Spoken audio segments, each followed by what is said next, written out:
Hey guys, and welcome to the second video in a series looking at the officially announced trucks coming in the upcoming game Snowrunners. In this episode we're going to be looking at the scout truck, the TUZ-166, which is a copy of the real-world GAZ-69A, and talking about its role in the game. Just a reminder, this is all speculative and I could be wrong for some parts. First, we should mention the name, and why sometimes it's referred to as the UAZ-69. Initially, the GAZ-69 was produced and built by GAZ between the years of 1953 until 1956. However, it was then built by UAZ between 1956 and 1972, though at the time, all the vehicles were referred to as GAZ-69s, regardless of who built them.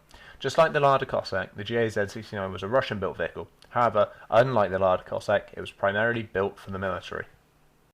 There were pretty much only four variants of the GAZ-69 built: the GAZ-69, the GAZ-69A, the GAZ-69M, and the GAZ-69AM, and they're all easy to explain. The standard GAZ-69 was a two-door light cargo truck with space for one passenger in the front and up to 6 people in the back. The GAZ-69M had the same layout of seats and doors, but a more powerful engine. The GAZ-69A was a four-door field car with 2 rows of seats, but less cargo space.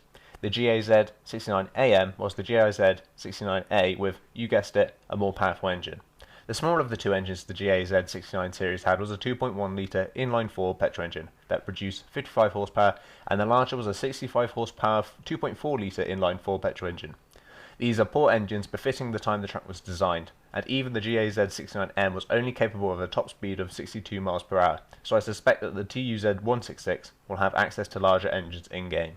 Like the GAZ-69, the TUZ has always-on all-wheel drive and the same length. However, unlike the GAZ-69, that had a combined fuel storage of 75 litres between two tanks, the TUZ-166 only has 60 litres of fuel storage.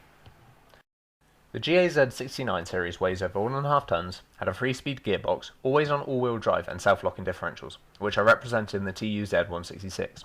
Whilst the GAZ-69 series were fine off-roaders for their day, being the standard military Jeep for Eastern Bloc militaries, it wouldn't hold up very well in comparison to the newer trucks that will be in the game, without some major liberties on the side of the dev team.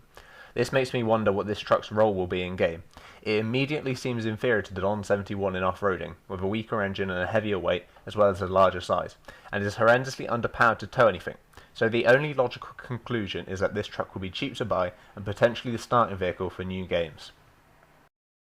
On one last note, something curious about the GAZ-69 series was that it was actually the predecessor to both the light truck UAZ-469, featured in the original Mudrunner game as the A469, and the off-road van UAZ-450, which will be appearing in Snowrunner.